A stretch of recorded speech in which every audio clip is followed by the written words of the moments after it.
Dear students, हम लोग electricity एक नया टॉपिक शुरू कर रहे हैं एलिगेंट माइंड्स में।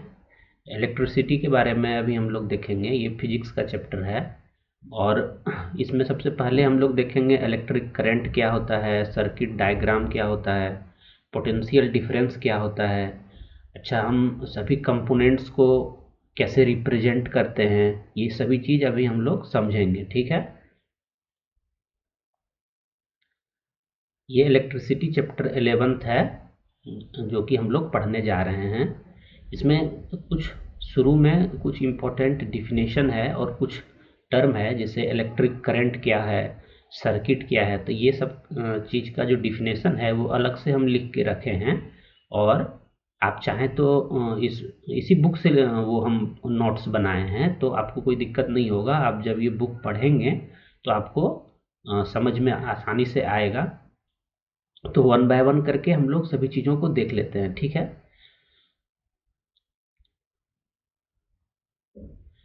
सबसे पहले है इलेक्ट्रिसिटी क्या है। तो इलेक्ट्रिसिटी एक फॉर्म ऑफ एनर्जी है। जैसे हम लोग बहुत सारा एनर्जी पढ़े हैं, wind energy, solar energy, nuclear energy, और भी इस टाइप का बहुत सारा एनर्जी है, आप लोग जानते होंगे। तो इलेक्ट्रिसिटी भी एक फॉर्म ऑफ एनर्जी है, लेकिन ये कन्वीनियंट है और कैन बी कंट्रोल्ड। इलेक्ट्रिसिटी को हम लोग आसानी से कंट्रोल कर सकते हैं। हमारे पास वैसा तरीका है जिससे कि इलेक्ट्रिसिटी को कंट्रोल किया जा सकता है। और कन्वीनियंट कहने का मतलब है कि हम इसको इस एनर्जी को कहीं पर भी आसानी से ट्रांसपोर्ट कर सकते हैं, आसानी से इसका यूज कर सकते हैं। तो इस वजह से इलेक्ट्रिसिटी एक फॉर्म ऑफ एनर्जी है जो कि कन्वीनियंट है और कंट्रोल्ड भी है। ठीक है। और अगर ये कन्वीनियंट और कंट्रोल्ड नहीं होता तब तब फिर हमारे किसी काम का नहीं होता। लेकिन इसी के वजह से इलेक्ट्रिसिटी के बिना अभी आप सोच सकते हैं कि अ, अगर इलेक्ट्रिसिटी नहीं हो तो कितना बड़ा मुश्किल का सामना करना पड़ सकता है हम लोगों को। चाहे वो लैपटॉप हो, चाहे वो फ़ोन हो, चाहे वो और भी जो भी इलेक्ट्रिक अप्लायंसेस है हमारे घर में, वो सभी इलेक्ट्रिसिटी के बिना बेकार हो जाएगा। ठीक है। तो ये कन्वीनियंट है और कंट्रोल्ड है, इस वजह से हम लोग इस फॉर्म ऑफ एनर्जी पे बहुत ज़्यादा डिपेंड है। और अभी हमारे समय में जो भी इलेक्ट्रिक अप्लायंसेस है वो सभी इसी एनर्जी का यूज करके, चाहे वो एसी हो, चाहे कूलर हो, या फिर और भी जो भी है आप जानते होंगे। तो ये सभी चीज़ इलेक्ट्रिसिटी के बिना संभव नहीं था। तो हम लोग समझ चुके हैं कि इलेक्ट्रिसिटी है क्या, एक फॉर्म ऑफ एनर्जी है। जिस तरह से एनर्जी का और भी दूसरा फॉर्म है, जैसे wind energy, solar energy, water energy, ये सभी हम लोग पढ़े हैं। तो उसी प्रकार से इलेक्ट्रिसिटी भी एक फॉर्म ऑफ एनर्जी है और ये कन्वीनियंट है और कंट्रोल्ड है। ठीक है। ये डिफिनेशन आपकी बुक से ही लिया गया है, तो इसमें आपको कोई डाउट वाली बात नहीं है। आप जब बुक पढ़ेंगे तो ये सब सारा चीज़ मिलेगा आपको। ठीक है। अच्छा, फिर अब हम लोग आते हैं कि the continuous and closed path of an electric current is called an electric circuit. Circuit हम लोगों को समझना होगा। फिर हम लोग इस सर्किट के हेल्प से जो इलेक्ट्रिक करंट है और या पोटेंशियल डिफरेंस है, ये सभी का डिफिनेशन समझेंगे और वो देखेंगे क्या चीज़ है। तो सबसे पहले हम लोग इलेक्ट्रिक सर्किट समझते हैं कि इलेक्ट्रिक सर्किट किसको बोलते हैं। इस बुक में शुरू में ही, यहाँ पे चैप्टर के शुरुआत में ही जो ये डायग्राम शो किया गया है, ये एक इलेक्ट्रिक सर्किट है। ये जो है एक इलेक्ट्रिक सर्किट है। यहाँ पे देखिए, यहाँ पे कुछ कंपोनेंट बनाया गया है, यहाँ पे कुछ कंपोनेंट बनाया गया है, इस प्रकार से है। यहाँ पे एक एरो का भी सिंबल दिया गया है। यहाँ पे हर एक चीज़ का, एक यहाँ पे की का भी सिंबल बनाया गया है। तो हर एक चीज़ का एक मीनिंग है। और हम लोग इसका डिफिनेशन अगर इलेक्ट्रिक सर्किट का देना चाहें तो क्या दे सकते हैं, ए continuous and closed path of A electric current. मतलब कि कंटिन्यूअस होना चाहिए और क्या होना चाहिए, क्लोज्ड होना चाहिए। तभी वैसे पाथ को, ए continuous and closed path of an electric current is called an electric circuit. तो जैसे कि वहाँ पे था, और भी है एक, यहाँ पे भी डायग्राम है दिया हुआ। ये एक इलेक्ट्रिक सर्किट का डायग्राम है। ये कंटिन्यूअस भी है और क्लोज्ड भी है, ये ओपन नहीं है। अगर इसको हम यहाँ से ओपन कर दें यहाँ से, तो ये इलेक्ट्रिक सर्किट नहीं होगा, ठीक है। तो इलेक्ट्रिक सर्किट हम समझ रहे हैं क्या चीज़ है। अच्छा, यहाँ पे क्या हो रहा है कि ये सभी चीज़ हम देखेंगे वन बाय वन करके। अभी हम लोग सर्किट समझ लिए। सर्किट क्या होता है? इलेक्ट्रिक सर्किट एक कंटिन्यूअस एंड क्लोज्ड पाथ है ये, जहाँ पे कि करंट फ्लो करता है, उसको हम लोग इलेक्ट्रिक सर्किट बोलते हैं, ठीक है। अब हम लोग समझ सकते हैं कि इलेक्ट्रिक करंट क्या है, ठीक है। तो अभी है क्या कि electric current is expressed by the amount of charge flowing through a particular area in unit time. इसका कहने का क्या मतलब है, अब इसको हम लोग समझेंगे। इलेक्ट्रिक करंट, हम लोग इलेक्ट्रिसिटी पढ़ रहे हैं ना, तो इलेक्ट्रिसिटी में इलेक्ट्रिक करंट के बारे में समझना जरूरी है कि इलेक्ट्रिक करंट है क्या चीज़। तो मान लेते हैं कि हमारा कोई इलेक्ट्रिक सर्किट है, जो अभी हम देख रहे थे वो भी एक इलेक्ट्रिक सर्किट था, तो हम उसी प्रकार का एक इलेक्ट्रिक सर्किट यहाँ पे ड्रॉ कर रहे हैं। ये हमारा एक इलेक्ट्रिक सर्किट बन गया।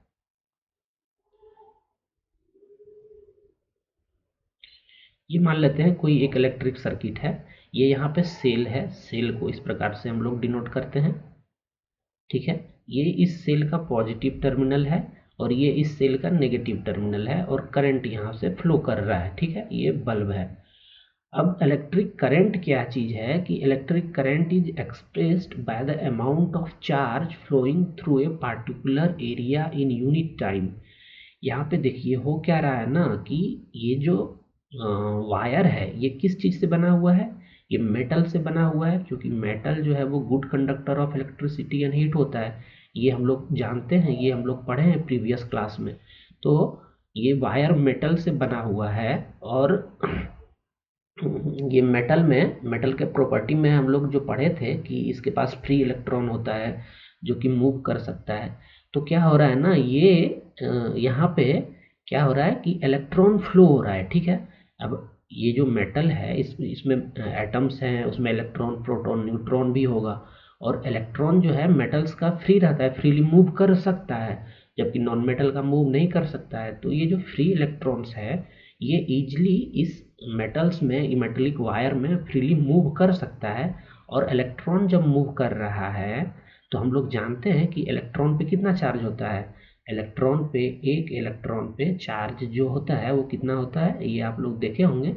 एक इलेक्ट्रॉन पे चार्ज होता है 1.6 इंटू 10⁻⁻19 कूलम। ये चार्ज होता है, ये आप डाटा पहले भी देखे होंगे। ये एक इलेक्ट्रॉन पे चार्ज है, तो इलेक्ट्रॉन मूव कर रहा है, तो इलेक्ट्रॉन पे जो चार्ज है वो भी मूव कर रहा है, ठीक है। तो कहने का मतलब है इस डिफिनेशन का कि amount of charge flowing through a particular area in unit time, मतलब इस पार्टिकुलर एरिया से, मान लेते हैं ये कंडक्टर का ये एरिया जो है ये मेटेलिक कंडक्टर है, और इसके इस एरिया से एक पार्टिकुलर टाइम में, एक यूनिट टाइम में, पार्टिकुलर एरिया से यूनिट टाइम में जितना अमाउंट ऑफ चार्ज मूव कर रहा है ना, इलेक्ट्रॉन मूव कर रहा है, ये इस पाथ से इलेक्ट्रॉन मूव कर रहा है, और इलेक्ट्रॉन अगर मूव कर रहा है तो चार्ज भी फ्लो हो रहा होगा, क्योंकि चार्ज, एक इलेक्ट्रॉन पे इतना चार्ज रहता है, तो चार्ज भी यहाँ पे फ्लो कर रहा होगा। तो यूनिट टाइम में कितना अमाउंट ऑफ चार्ज फ्लो किया उसी को हम लोग करंट बोलते हैं। मान लेते हैं कि एक यूनिट टाइम में 1 सेकेंड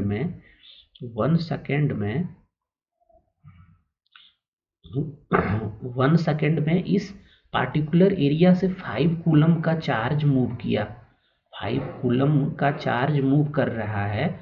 तो हम क्या बोल सकते हैं कि इसमें, इस इलेक्ट्रिक सर्किट में जो करंट है वो 5 एम्पियर का है। ये अभी हम लोग समझेंगे कि सभी का यूनिट क्या होता है, इलेक्ट्रिक करंट का यूनिट क्या होता है, ठीक है। चार्ज का यूनिट कूलम होता है, और इसका डिफिनेशन अगर इलेक्ट्रिक करंट का देना हो तो ये क्या होगा, amount of charge flowing through a particular area in unit time. आप ये भी डिफिनेशन दे सकते हैं, और दूसरा इसका डिफिनेशन ये भी हो सकता है कि rate of flow of charge, जैसे यहाँ पे इसका दूसरा डिफिनेशन हम लिख के रखे हैं, दोनों का मीनिंग सेम ही है। अगर आप इसी को अदर वर्ड्स में बताना चाहें, इलेक्ट्रिक करंट को ही, जो हम यहाँ पे डिफिनेशन लिखे हैं, इसी को अगर हम अदर वर्ड्स में बताना चाहें तो क्या हो सकता है, it is the rate of flow of electric charge. Electric charge किस रेट से फ्लो कर रहा है, क्योंकि यहाँ पे यूनिट टाइम का बात कर रहा था। ये यूनिट टाइम और रेट ये दोनों एक दूसरे से रिलेटेड है, ठीक है। तो यहाँ पे यूनिट टाइम हम बोल रहे थे, यहाँ पे रेट बोल रहे हैं। क्या बोल रहे हैं? Rate of flow of electric charge, इसी को हम लोग करंट बोलते हैं, इलेक्ट्रिक करंट, ठीक है। इसी को इलेक्ट्रिक करंट बोल सकते हैं हम लोग। यही तो अभी समझे ना हम लोग कि एक पार्टिकुलर एरिया से यूनिट टाइम में जितना अमाउंट ऑफ चार्ज फ्लो कर रहा होगा उसी को इलेक्ट्रिक करंट बोलते हैं हम लोग। अब यहाँ पे आगे देखते हैं, if A net charge Q flows across any cross section of a conductor in time t, then the current I through the cross section is। अच्छा, अब यहाँ पे है कि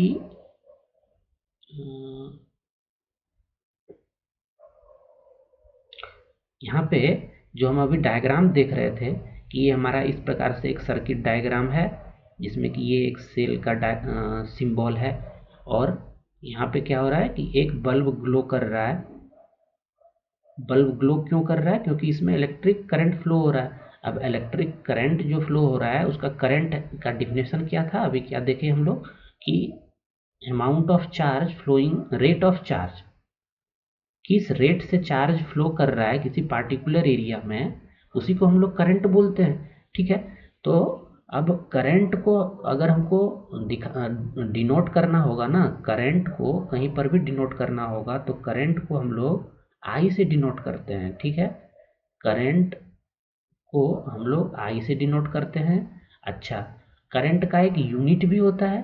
करंट को जैसे मान लेते हैं इस पार्टिकुलर एरिया से 5 कूलम का चार्ज जो हम प्रीवियस एग्जांपल में लिए थे 1 सेकेंड में फ्लो कर रहा है। 1 सेकेंड में 5 कूलम ऑफ चार्ज इस पार्टिकुलर एरिया से फ्लो कर रहा है, तो करंट इसमें हम बोले कि 5 एम्पियर का फ्लो कर रहा है। तो ये जो 5 एम्पियर यहाँ पे लिख रहे हैं, एम्पियर किसका यूनिट है? करंट का यूनिट है। तो करंट को हम आई से डिनोट करते हैं, और इसका जो यूनिट होगा, एसआई यूनिट, वो एम्पियर होगा। ये आपको याद रखना है, ठीक है।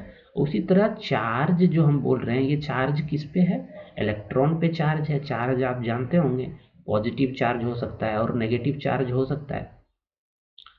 तो चार्ज को हम लोग Q से डिनोट करते हैं, ठीक है, कैपिटल Q से डिनोट करते हैं, और इसका यूनिट क्या होता है? कूलम होता है, ठीक है। तो ये दो चीज़ हम यहाँ पे समझ रहे हैं। और टाइम क्या क्या यूनिट होता है ये तो आप जानते ही हैं। तो क्या बोला जा रहा है कि it is the rate of flow of electric charges if a net charge Q flows across any cross section of a conductor in time t, then the current I through the cross section is। मतलब यहाँ पे ये बताना चाह रहा है कि current क्या होगा। मान लेते हैं कि Q अमाउंट ऑफ चार्ज जो है फ्लो कर रहा है in time t across any particular area, तो करंट क्या हो जाएगा? करंट इक्वल टू Q/T हो जाएगा, ठीक है। यही है ना। अगर 5 कूलम का चार्ज मूव कर रहा था इस पार्टिकुलर एरिया से इन 1 सेकेंड, तो 5/1 ये कितना आ रहा है? ये 5 एम्पियर आ रहा है, वहीं से आया था एम्पियर ये। तो ये रिलेशन है करंट, चार्ज और टाइम के साथ, ये रिलेशन है। ये रिलेशन आपको याद रखना है। क्या है? I = Q/T, ठीक है। ये I क्या है? इलेक्ट्रिक करंट है, और ये Q क्या है? चार्ज है, और ये T टाइम है, ठीक है। तो ये रिलेशन है करंट, चार्ज और T में, और ये भी हम समझ चुके हैं कि ये कैसे रिलेटेड है, ठीक है। और हम लोग जानते हैं कि इलेक्ट्रॉन पे जो चार्ज रहता है वो कितना रहता है? 1.6 नेगेटिव चार्ज रहता है इलेक्ट्रॉन पे, ये जानते हैं हम लोग। तो एक इलेक्ट्रॉन पे ये चार्ज रहता है 1.6 इंटू 10⁻⁹, ये माइनस ऊपर में होगा 19, ठीक है। तो यही इलेक्ट्रॉन फ्लो कर रहा है इस मेटेलिक वायर में, इलेक्ट्रॉन फ्लो कर रहा है तो फिर चार्ज भी फ्लो हो रहा है, और जिस रेट से चार्ज फ्लो हो रहा है उसी को हम लोग करंट बोल रहे हैं। तो आपको समझ में आ गया होगा कि करंट क्या होता है, ठीक है। करंट का अगर डिफिनेशन बताना हो तो हम बता सकते हैं, यही डिफिनेशन बता सकते हैं, और समझ रहे हैं कि कैसे यहाँ पे चार्ज फ्लो हो रहा है, कैसे करंट फ्लो हो रहा है, ठीक है। अब आगे बढ़ते हैं हम लोग। अच्छा, इलेक्ट्रिक करंट का जो यूनिट होता है वो एम्पियर होता है। ये अभी हम तुरंत बोले हैं कि इलेक्ट्रिक करंट का एसआई यूनिट है, ये एसआई यूनिट है। ठीक है, ये याद रखना है। इनडायरेक्टली आपसे एमसीक्यू में पूछा जा सकता है कि इलेक्ट्रिक करंट का एसआई यूनिट क्या है, तो आपको पता रहना चाहिए कि इलेक्ट्रिक करंट का एसआई यूनिट एम्पियर है। अच्छा, 1 एम्पियर इक्वल टू क्या होगा, ये भी हम लोग देखते हैं। 1 ampere is constituted by the flow of 1 coulomb of charge per second, that is 1 coulomb. 1 ampere equal to 1 coulomb by 1 second. ये उसी रिलेशन से आया है जो अभी हम लोग देखे हैं ना, कि electric current I equal to q upon t, यही रिलेशन हम लोग लेके आए ना, क्यू अपॉन टी। तो देखिए, अगर 1 कूलम का चार्ज 1 सेकेंड के लिए फ्लो कर रहा है किसी पार्टिकुलर एरिया से, तो इसका रेट ऑफ फ्लो क्या होगा, 1 कूलम अपॉन 1 सेकेंड। और इसी को तो हम लोग करंट बोलते हैं ना। करंट कितना फ्लो कर रहा होगा इसमें, इसको आप डिवाइड कर लीजिए, 1 अपॉन 1 1 ही आएगा। तो 1 एम्पियर का करंट फ्लो कर रहा है। वही चीज़ को यहाँ पे इनडायरेक्टली इसने लिखा है। 1 ampere is constituted by the flow of 1 coulomb of charge per second, that is 1 ampere equal to 1 coulomb upon 1 second. वही चीज़ है यहाँ पे। ठीक है, जब इस चैप्टर में आगे बढ़ेंगे तब हम लोगों को और भी अच्छे से समझ में आएगा चीज़। Small quantities of current are expressed in milliampere. अच्छा देखिए, क्या होता है ना कभी कभी कि हमको स्मॉल क्वांटिटी, अगर करंट का एसआई यूनिट तो अभी हम लोग देखें कि करंट का एसआई यूनिट क्या होता है। एसआई यूनिट इसका होता है एम्पियर। एसआई यूनिट करंट का होता है एम्पियर, जिसको कि ए से डिनोट करते हैं हम लोग। लेकिन अगर हमको small amount of current denote करना हो तो उसको हम लोग मिली एम्पियर से डिनोट कर सकते हैं। और 1 मिली एम्पियर इक्वल टू कितना होगा, 1 मिली एम्पियर इक्वल टू होगा 10⁻³ 10⁻³ एम्पियर। ठीक है, और वहीं इससे भी अगर हमको और स्मॉल अमाउंट का करंट अगर हमको डिनोट करना हो तो उसको हम लोग माइक्रो एम्पियर में डिनोट करते हैं। 1 माइक्रो एम्पियर ऐसे लिखते हैं इसको, 1 माइक्रो एम्पियर इक्वल टू होता है 10⁻⁻6 एम्पियर। ठीक है, -6 एम्पियर। ठीक है, तो यही वही यहाँ पे बताया गया है। जैसे आप लोग मीटर, मिलीमीटर, ये पढ़, माइक्रोमीटर, ये तो आप पढ़े होंगे, लेंथ का यूनिट होता है। अगर हमको स्मॉलर लेंथ दिखाना हो तो मिलीमीटर माइक्रोमीटर में दिखाते हैं। उसी तरह अगर हमको स्मॉलर अमाउंट ऑफ करंट अगर शो करना हो तो उसको हम लोग मिली एम्पियर और माइक्रो एम्पियर में शो करते हैं। नेक्स्ट क्या है, note that the electric current flows in the circuit from the positive terminal of the cell to the negative terminal of the cell through the bulb and ammeter। इससे पहले हम आपको कुछ दिखाना चाह रहे हैं कि हम लोग रिप्रेजेंट कैसे करते हैं। सर्किट तो हम लोग समझ लिए कि क्लोज्ड पाथ होता है, तो हम कुछ नोटेशन यूज करते हैं। अब हम बार बार तो बैटरी का पिक्चर नहीं बना सकते हैं ना, उसके लिए कुछ नोटेशन यूज कर लेना ज़्यादा कन्वीनियंट है। तो इलेक्ट्रिक सेल को अगर हमको दिखाना हो तो हम लोग इस प्रकार से दिखाते हैं। यहाँ पे एक टर्मिनल, जो ये बड़ा टर्मिनल है, लेंथ जिसका ज़्यादा है, इसको पॉजिटिव टर्मिनल बोलते हैं, इसको नेगेटिव टर्मिनल बोलते हैं। इसी सेल को अगर हम कंबाइन कर दें इसी सेल को अगर हम कंबाइन कर दें तो फिर ये बैटरी हो जाएगा। ठीक है, ये इलेक्ट्रिक सेल है, ये बैटरी है। देखिए यहाँ पे एक से ज़्यादा सेल है, एक सेल यहाँ पे कनेक्ट है, दूसरा सेल यहाँ पे कनेक्ट है, तीसरा सेल यहाँ पे कनेक्ट है। इसका पॉजिटिव टर्मिनल ये है, इसका नेगेटिव ये है, और इस नेगेटिव से इस दूसरे का पॉजिटिव टर्मिनल कनेक्ट है, फिर इसका नेगेटिव ये है, इस नेगेटिव से इस दूसरे का पॉजिटिव टर्मिनल कनेक्ट है, और फिर ये लास्ट में नेगेटिव टर्मिनल है। तो ये कॉम्बिनेशन ऑफ सेल हो गया, इसको हम लोग बैटरी बोलते हैं। अच्छा, ये क्या है, ये स्विच है। अगर स्विच को हमको दिखाना हो इलेक्ट्रिक सर्किट में तो हम इस प्रकार से दिखाएंगे। और इसका कहने का मतलब क्या है कि ये स्विच जो है ओपन है, मतलब क्या, ये ऑफ है। ये स्विच जो है, हम लोग अगर स्विच को दिखाना हो इलेक्ट्रिक सर्किट में तो हम लोग इस प्रकार से दिखाते हैं। और अगर इस तरह का सिंबल यूज किया जा रहा है, इसका मतलब है कि ये स्विच ऑफ है। वहीं अगर हमको ऑन स्विच को दिखाना हो तो हम लोग इस प्रकार से दिखाते हैं, मिडिल में एक डॉट है यहाँ पे, देखिए, ठीक है। ये वायर ज्वाइंट अगर एक कहीं पर ज्वाइंट होगा, जैसे मान लेते हैं कि ये हमारा एक सर्किट बना, ये एक सेल है, और हम क्या करना चाह रहे हैं कि यहाँ से ऐसे ज्वाइंट है, यहाँ पर भी एक बल्ब लगा हुआ है, ठीक है, और यहाँ पर भी एक हम बल्ब लगाना चाह रहे हैं। तो हम इस प्रकार से ज्वाइंट यहाँ पे दिखा रहे हैं, ये जो ज्वाइंट है, ये पॉइंट, तो उसी को यहाँ पे दिखाया है कि ये ज्वाइंट है, ठीक है। और भी आगे बढ़ते हैं, क्या क्या नोटेशन है पहले वो देख लेते हैं, तब हम इसका जो और भी है उसको समझेंगे। अच्छा, ज्वाइंट को इस प्रकार से दिखाते हैं, अगर इस प्रकार से कुछ दिखाया हुआ है तो इसका मतलब है क्या कि उसका कांटेक्ट नहीं है, ये एक अलग वायर है, ये एक अलग वायर है, इसके ये एक दूसरे से जुड़ा हुआ नहीं है, ज्वाइंट नहीं है। यहाँ पे ये डॉट सिंबल शो कर रहा है कि ये वायर और ये वायर दोनों जुड़ा हुआ है, जबकि यहाँ पे क्या है, क्रॉसिंग है, क्रॉसिंग विदाउट ज्वाइनिंग, यहाँ पे ज्वाइंट नहीं है, ठीक है। तो ये सब कुछ सिंबल्स था। इलेक्ट्रिक बल्ब को अगर हमको दिखाना हो तो इस प्रकार से दिखाते हैं। और फिर हम इसी चैप्टर में जब हम रेसिस्टेंस के बारे में पढ़ेंगे तो रेसिस्टर को इस प्रकार से दिखाते हैं, और रेसिस्टर को इस प्रकार से दिखाते हैं। फिर अभी जब आएगा तो ये सब सारा चीज़ देखेंगे, ये दो चीज़ अभी नहीं मिलेगा आपको। आमीटर एक इंस्ट्रूमेंट होता है, ठीक है। ये आमीटर को अगर हमको सिंबॉलिकली दिखाना हो तो इस प्रकार से दिखाते हैं, ए लिखा हुआ और पॉजिटिव और नेगेटिव। वोल्ट मीटर भी एक इंस्ट्रूमेंट है जिसको कि इस प्रकार से दिखाते हैं। अभी हम इन सब चीज़ों का यूज करेंगे, इसीलिए हम आपको ये पहले ही दिखा दिए, ठीक है। तो अभी आते हैं हम अपने जहाँ पे थे हम, हाँ, क्या बोल रहा है, that electric current flows in the circuit from the positive terminal of the cell to the negative terminal of the cell through the bulb and ammeter. देखिए हो क्या रहा है ना कि हम जो एक सर्किट डायग्राम अभी बनाए थे उसमें डायरेक्शन ऑफ करंट, करंट तो हम समझ गए कि करंट किसको बोलते हैं, जो amount of charge, rate of flow of charge को ही हम लोग बोलते हैं करंट बोलते हैं, ठीक है।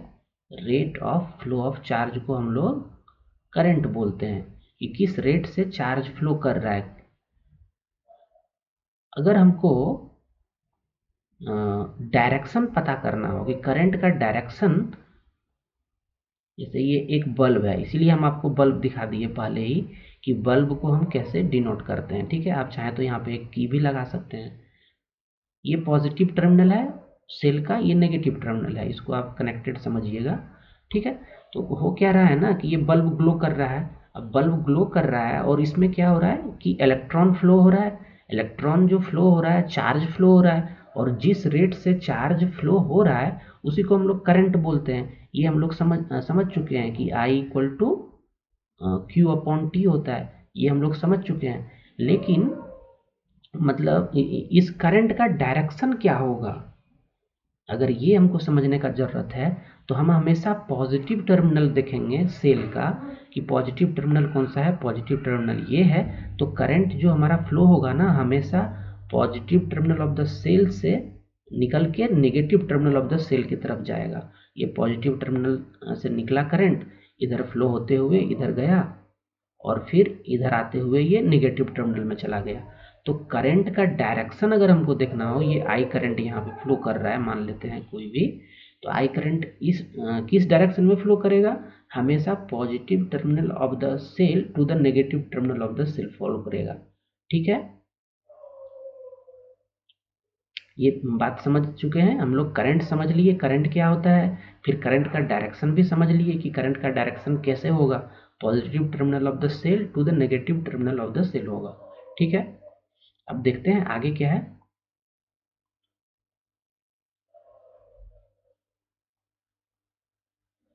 अच्छा, अब ये जो डायरेक्शन ऑफ करंट है ना, इसके लिए कुछ कन्फ्यूजन है। कन्फ्यूजन क्या है कि हम लोग conventionally in an electric circuit the direction of electric current is taken as opposite to the direction of the flow of electron.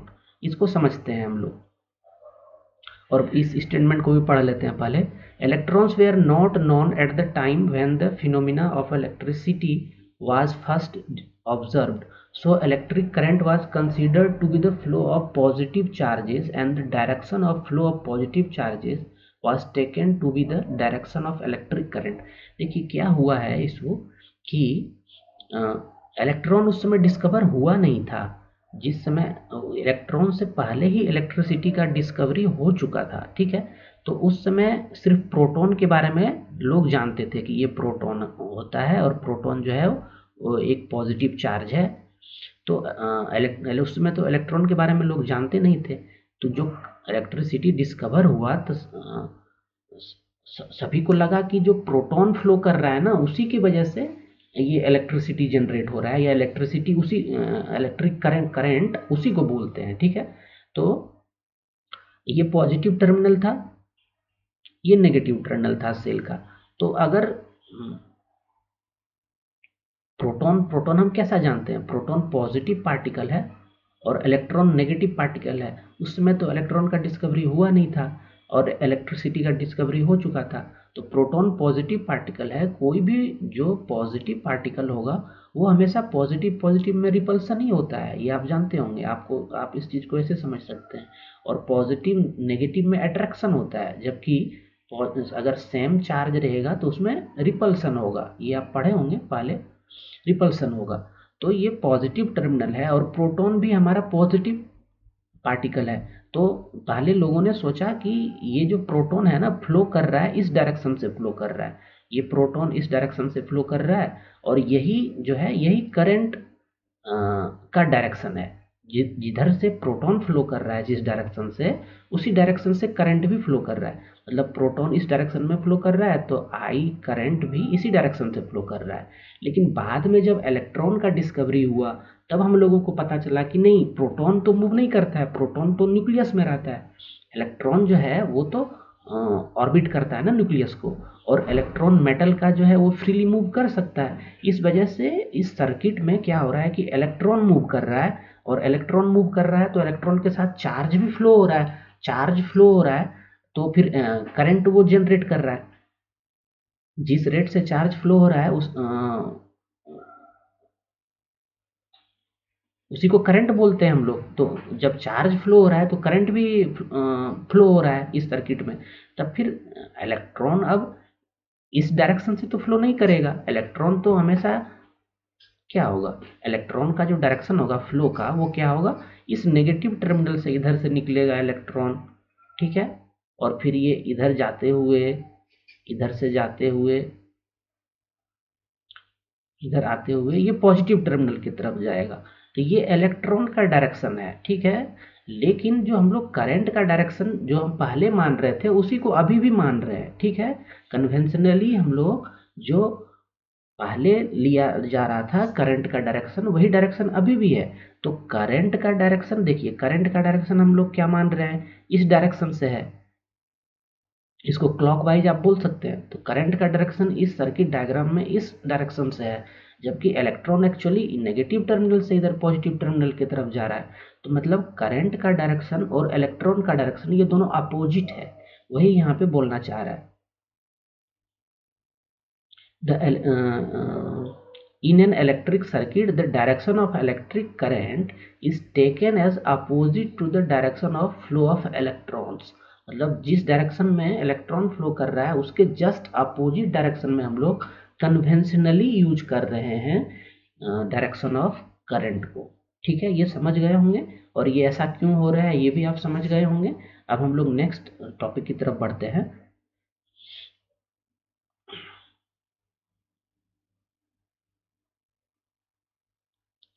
अच्छा, अब अगर हम लोगों को एक हम लोग क्या क्या अभी तक देख चुके हैं, हम लोग देख लिए कि इस प्रकार से ये सेल है, इसका ये पॉजिटिव टर्मिनल है, इसका नेगेटिव टर्मिनल है, इसमें इलेक्ट्रॉन फ्लो हो रहा है, और इलेक्ट्रॉन का फ्लो का डायरेक्शन क्या है, negative terminal to positive terminal of the cell. Electron इधर से फ्लो कर रहा है। करंट का डायरेक्शन क्या है, opposite to the direction of flow of electron. ये सारा चीज़ हम लोग समझ चुके हैं। आई क्या होता है, तो I equal to Q upon T होता है। ये सारा चीज़ हम लोग समझ चुके हैं। डायरेक्शन ऑफ करंट भी समझ चुके हैं कि डायरेक्शन ऑफ करंट ये होगा, और करंट होता क्या है वो भी समझ चुके हैं हम लोग। लेकिन अगर मान लेते हैं कि हमको इस करंट को मेजर करना हो, तो क्या हमारे पास ऐसा कोई इंस्ट्रूमेंट है जिससे कि मान लेते हैं यहाँ पे 2 एम्पियर का करंट फ्लो कर रहा है, ठीक है, और इस करंट को हम मेजर करना चाह रहे हैं।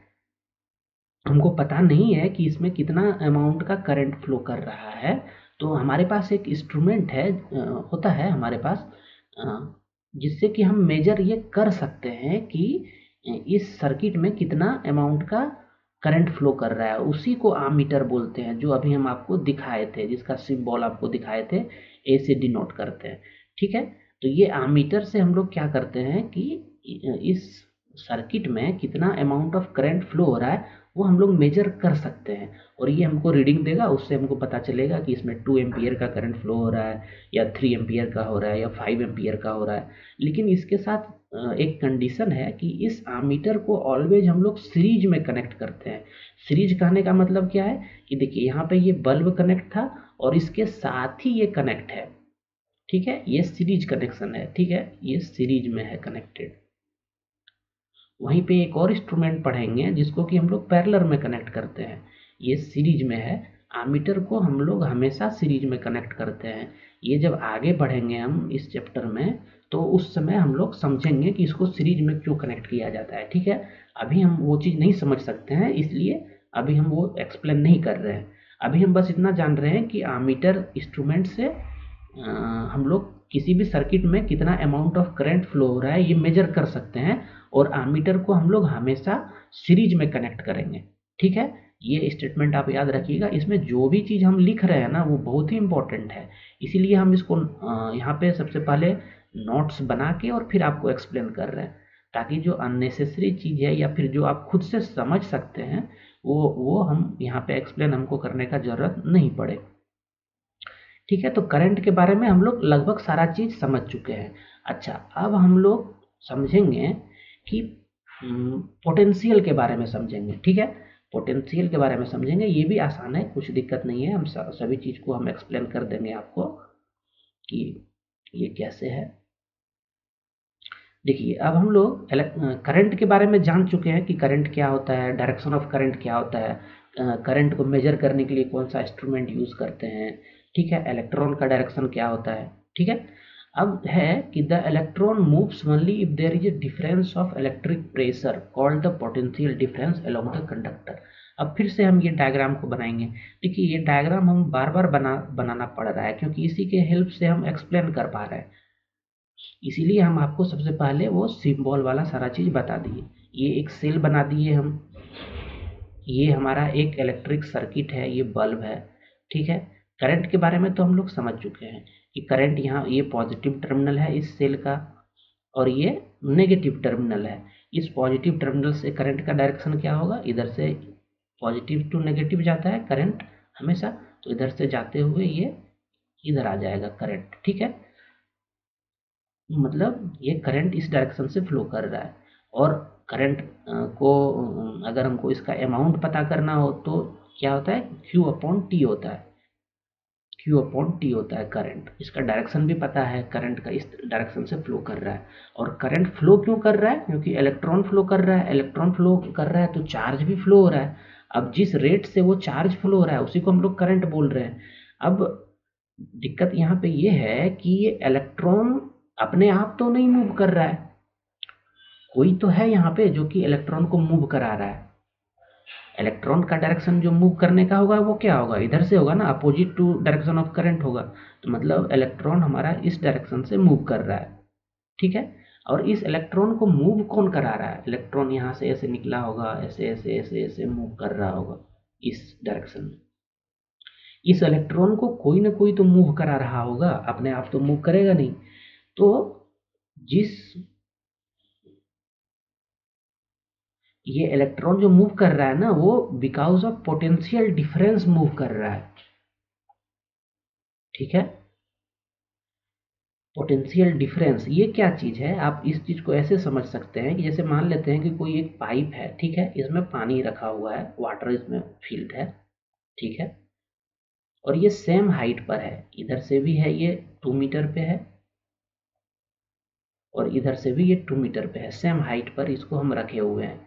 इससे वाटर फ्लो नहीं होगा, अपने आप फ्लो नहीं होगा। लेकिन अगर हम इस हाइट को डिक्रीज कर दें, ये 2 मीटर से इसको 1 मीटर लेते आए, अभी का सिचुएशन देखिए, इसको हम 1 मीटर पे लेते आए और तब फिर ये क्या हो जाएगा, इस डायरेक्शन में रहेगा ये पाइप, तब क्या होगा, वाटर फ्लो होगा या नहीं होगा, होगा फ्लो। ऐसा क्यों हो रहा है फ्लो, क्योंकि यहाँ का जो पोटेंशियल है, पोटेंशियल एनर्जी आप लोग पढ़े होंगे, यहाँ का जो पोटेंशियल एनर्जी है वो इसके रिस्पेक्ट में ज़्यादा है।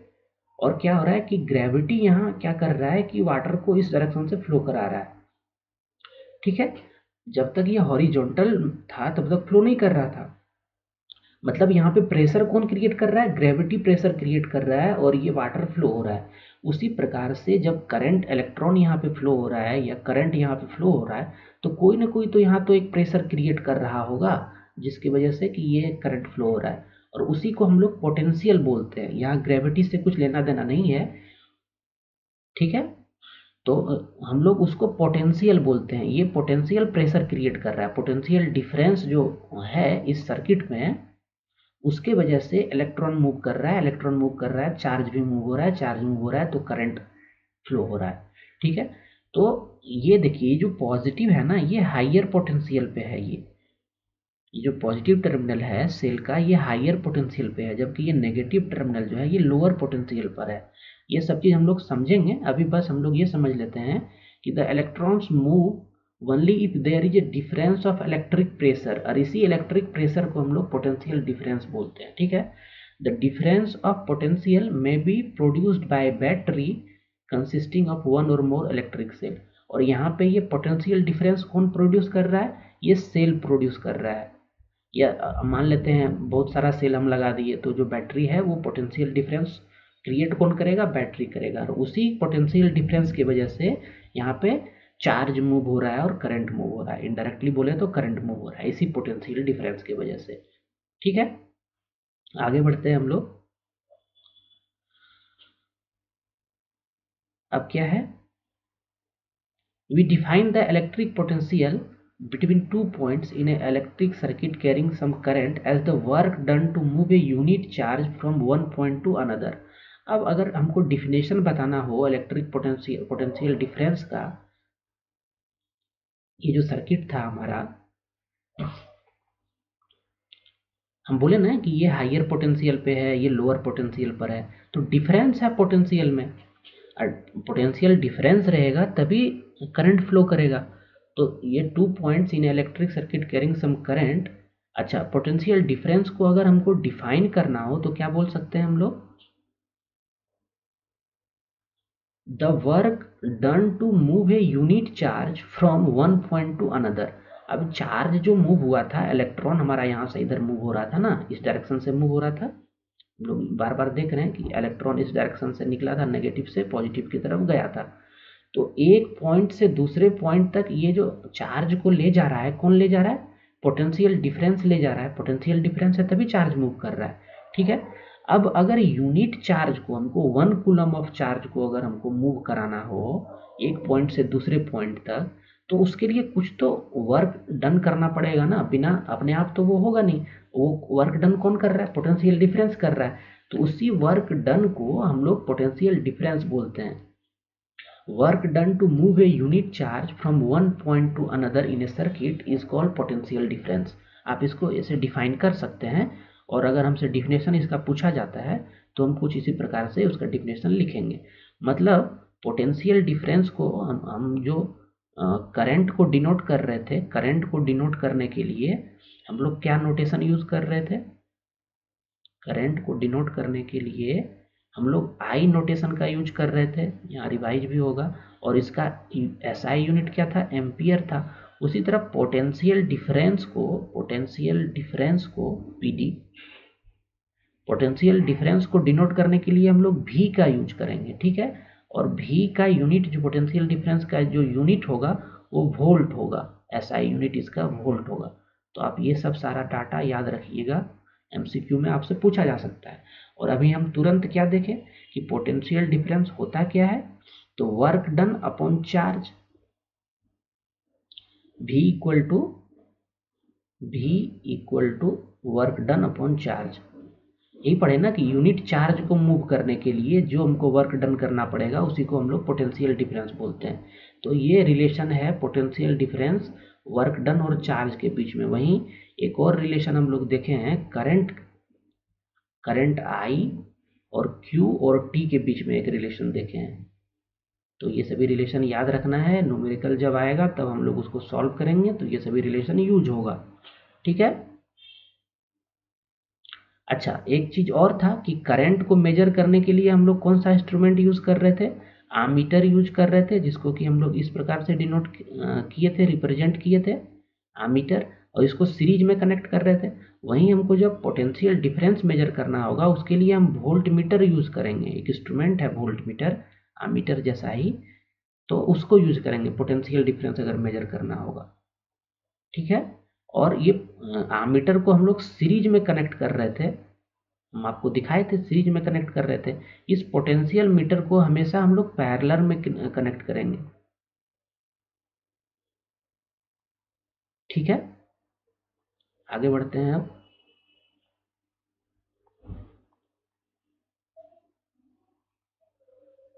वही यहाँ पे लिखा हुआ है कि the potential difference is measured by mean of instrument called the voltmeter. The voltmeter is always connected in parallel, ठीक है, across the points between which the potential difference is to be measured. जैसे मान लेते हैं, फिर से हम वही डायग्राम बनाएंगे। अभी ये डायग्राम बार बार हम बनाएंगे तभी हम एक्सप्लेन कर पाएंगे आपको, और तभी आपको भी समझ में आएगा, नहीं तो नहीं आएगा समझ में। जैसे ये यहाँ पे करंट फ्लो हो रहा है, ये तो हम लोग समझ लिए। और ये करंट फ्लो क्यों हो रहा है, क्योंकि यहाँ पे एक पोटेंशियल डिफरेंस है। ठीक है, तो पोटेंशियल डिफरेंस मान लेते हैं कि इसका ये हाई पोटेंशियल पे था, ये लो पोटेंशियल पे था, तो यहाँ पे इलेक्ट्रॉन फ्लो होगा, फिर करंट फ्लो होगा। और करंट हमेशा हाई पोटेंशियल से लो पोटेंशियल की तरफ फ्लो होता है। तो करंट ऐसा ही फ्लो कर रहा था ना, यहाँ पे आई था। ठीक है, तो आई यहाँ पे ऐसे फ्लो कर रहा होगा, ऐसे फ्लो कर रहा होगा। तो अगर हमको इस आई को मेजर करना होगा तो आमीटर हम लगा लेंगे यहाँ पे, और हम लोग सीरीज में आमीटर को कनेक्ट कर लेंगे और वो रीडिंग दे देगा कि कितना अमाउंट का करंट फ्लो हो रहा है। लेकिन अगर हमको ये मेजर करना हो कि इस बल्ब के अक्रॉस पोटेंशियल डिफरेंस कितना है, तब हम क्या करेंगे, तब हम वोल्ट मीटर को इस प्रकार से कनेक्ट कर लेंगे। और ये देखिए, ये हम पैरेलल में कनेक्ट कर रहे हैं वोल्ट मीटर को। ठीक है, ये पैरेलल में इसके पैरेलल में है, जबकि आमीटर जो कनेक्ट था यहाँ पर था, सीरीज में था। तो वोल्ट मीटर को यहाँ कनेक्ट करेंगे और ये हमको रीडिंग दे देगा कि 2 वोल्ट का मान लेते हैं पोटेंशियल डिफरेंस इस दोनों के बीच में। पोटेंशियल डिफरेंस का यूनिट वोल्ट होता है ना, तो ये हमको रीडिंग दे देगा कि 2 वोल्ट का पोटेंशियल डिफरेंस है। और इसी पोटेंशियल डिफरेंस की वजह से इसमें करंट फ्लो हो रहा है, और करंट फ्लो हो रहा है तो ये ग्लो कर रहा है ये बल्ब। ठीक है, अच्छे से हम लोग समझे हैं। अब हम लोग चलते हैं आगे, देखते हैं और क्या बचा हुआ है। नहीं, और कुछ अभी नहीं बचा हुआ है। ठीक है, तो इतना चीज़ हम लोग देख चुके हैं। और मतलब हम लोग इस बुक में क्या क्या देख लिए इलेक्ट्रिसिटी चैप्टर में। सबसे पहले तो इलेक्ट्रिक करंट और सर्किट समझ लिए क्या था। फिर हम लोग ये रिलेशन देखिए, इस यहीं से हम लिए थे, आपका रिलेशन जो था, जो आपके बुक में है, जो आपका सिलेबस है, उसी के अकॉर्डिंग हम पढ़ा रहे हैं। ठीक है, फिर पोटेंशियल डिफरेंस भी हम लोग समझे कि इलेक्ट्रिक पोटेंशियल क्या होता है और पोटेंशियल डिफरेंस क्या होता है। ठीक है, इसका जो रिलेशन है V इक्वल टू W/Q, ये वोल्ट पोटेंशियल डिफरेंस को V से डिनोट करते हैं ना। और ये क्या था, work done to move one unit charge from one point to another, W/Q था। ठीक है, इतना तक हम लोग समझ चुके हैं। और फिर ये हम सिंबल भी हम लोग देख लिए हैं, तो ये सब सारा चीज़ समझ चुके हैं। अब नेक्स्ट लेक्चर में हम लोग इससे रिलेटेड जो न्यूमेरिकल्स है उसको सॉल्व करेंगे। ठीक है, मेरे लेक्चर से आपको अगर कुछ बेनिफिट हो रहा है तो आप मेरे चैनल को सब्सक्राइब करके जता सकते हैं। अगर आप कुछ सजेशन देना चाहते हैं तो वो भी आप हमें कमेंट के माध्यम से दे सकते हैं। ठीक है, अभी के लिए बस इतना ही, फिर हम लोग मिलेंगे नेक्स्ट लेक्चर में। Thanks for watching elegant minds.